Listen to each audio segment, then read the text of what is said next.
Hey guys, today we're going to talk about a president you might not know anything about. Warren G. Harding was the 29th president of the United States. Remember that the progressive era presidents were Theodore Roosevelt, William Howard Taft, and Woodrow Wilson. The Roaring Twenties presidents are also a trio: Warren G. Harding, Calvin Coolidge, and Herbert Hoover. Let's learn some basics about who Harding was as a man. He was 6 foot tall. He was considered extremely handsome. He was a happy-go-lucky kind of guy, which could sometimes serve him very well as a politician, but sometimes it meant that he was a little compliant with everyone else because he wanted them to like him. On that note, 1922, he told the National Press Club that his father had told him once, "Warren, it's a good thing you wasn't born a gal." And Harding asked his dad, "Well, why do you say that, Daddy?" And his father said, "Because if you'd been a gal, you would have been in the family way all the time because you don't know how to say no."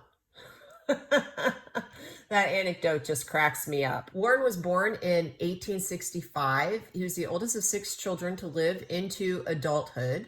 His mother always called him Winnie because she really wanted to name him Winfield, not Warren, and she lost the argument to her husband. He grew up doing farm chores in rural Ohio, which helped him to be a strapping young man.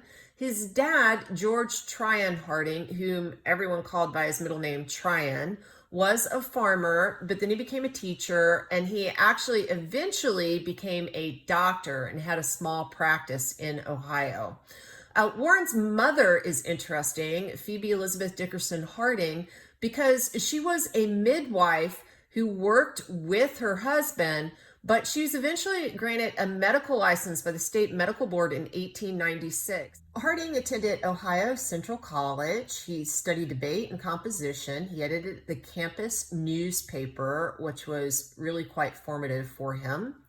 He graduated in 1882 with a bachelor's. His first job was as a teacher for $30 a month, but he didn't last very long. And later on, he actually admitted it was the hardest job he had ever had, even though he would eventually be elected president of the United States. I don't know if it was teaching, but he eventually had some mental health issues. He suffered a mental breakdown at the age of 24. And he spent several weeks at the Battle Creek Sanitarium in Battle Creek, Michigan. I mention this because this is also really important to history per who ran that sanitarium. John Harvey Kellogg was a Seventh-day Adventist like Harding's mother, though Warren G. Harding ended up eventually becoming a Baptist because he didn't believe some of the things his mom's church advocated. John Harvey Kellogg was a firm believer in something called biologic living for good physical and mental health. And on this one, I'm a high five, Kellogg, high five. He promoted 8 glasses of water a day. That sounds sensible. Regular exercise, yes. And a vegetarian diet. Well, we can't agree on everything, Kellogg, but I hear that that can be good for you.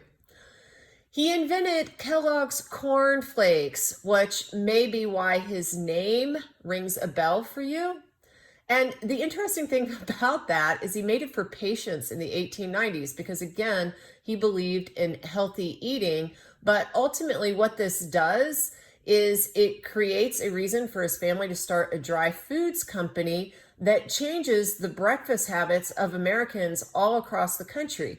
Cornflakes become hugely popular. And I want you to think for a second about what's going on during the Gilded Age, the Industrial Revolution, right? People don't have time to hang around and make eggs and bacon and grits, which are way more delicious than Kellogg's cornflakes, though I digress. So convenience was one of the selling points for cereal, which was also advertised as healthy eating. People wanted the convenience and they wanted to feel healthier. But let's get back to the man of the hour, Warren G. Harding.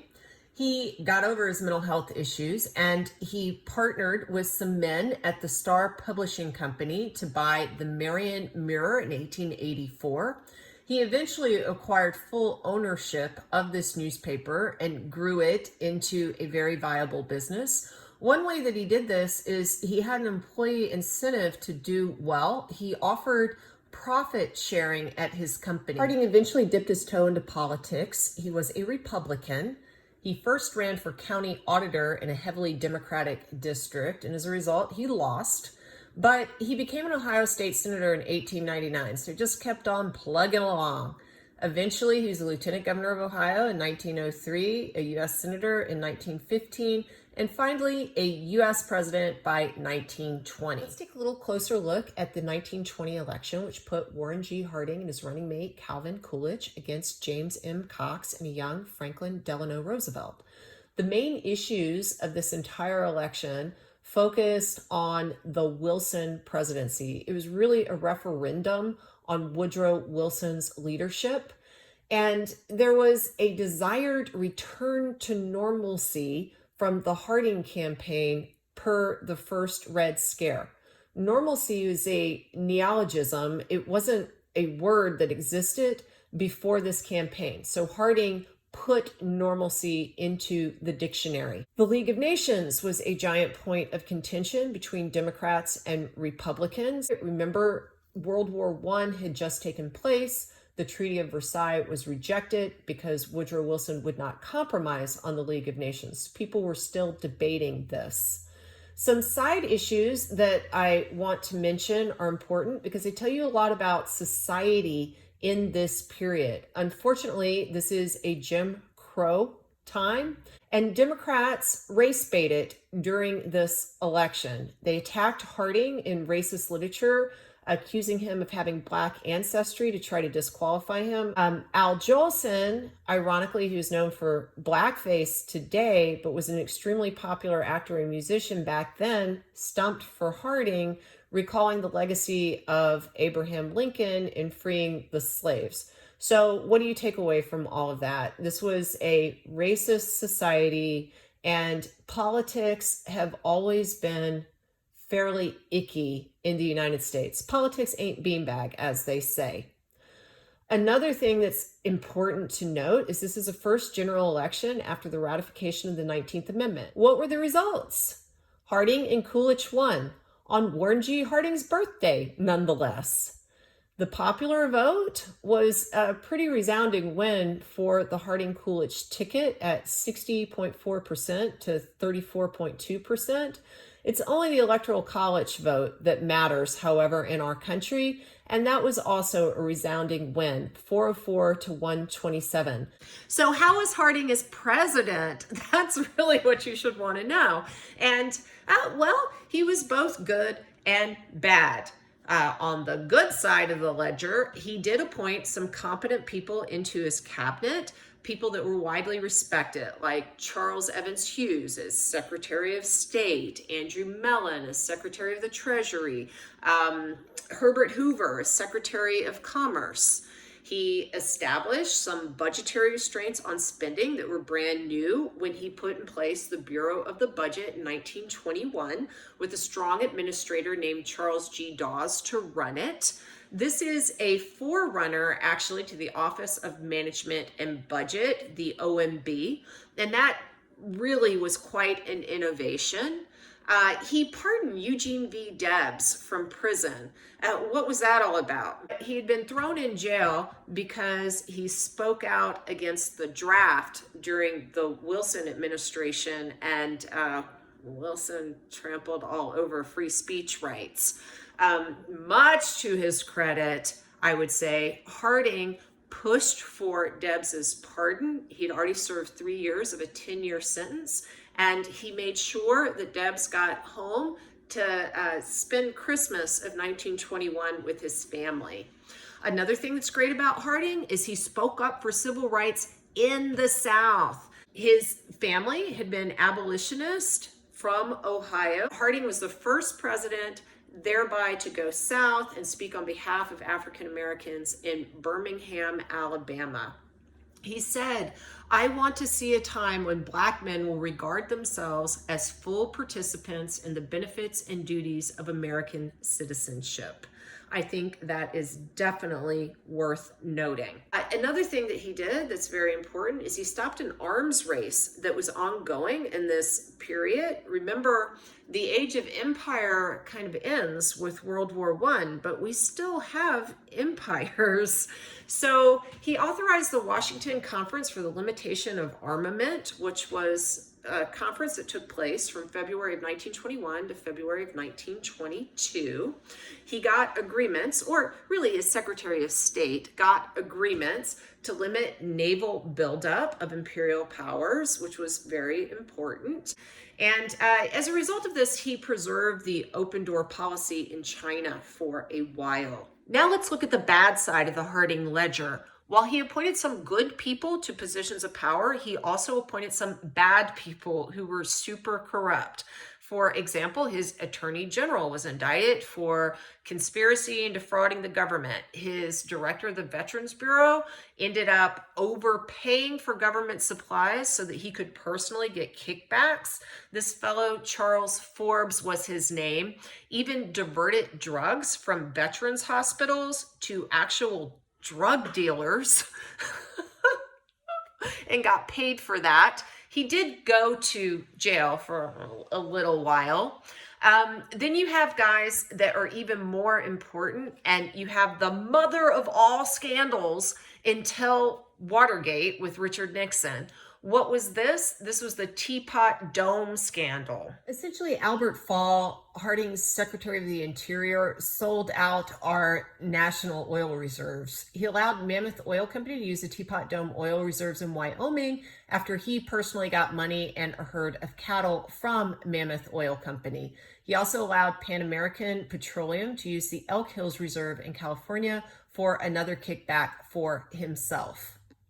Another thing to know is that Harding was a dog. He married his wife when he was 25, but he did not remain faithful to her for long. He had multiple mistresses, the first being Carrie Phillips, with whom he started a years-long affair in 1905. Carrie was good friends with Flossie, his wife, so that makes it even more